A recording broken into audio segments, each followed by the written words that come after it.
You ask Tiger to calculate. This deals with linear inequalities with one unknown. The final result is x smaller than 2.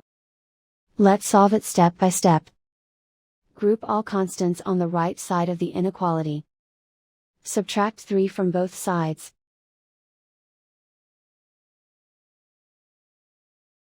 Simplify the arithmetic.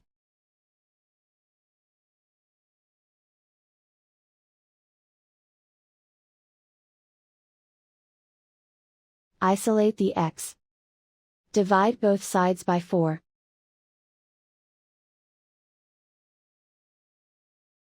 Simplify the fraction.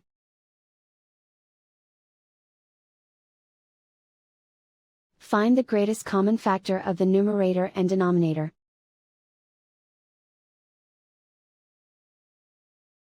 Factor out and cancel the greatest common factor.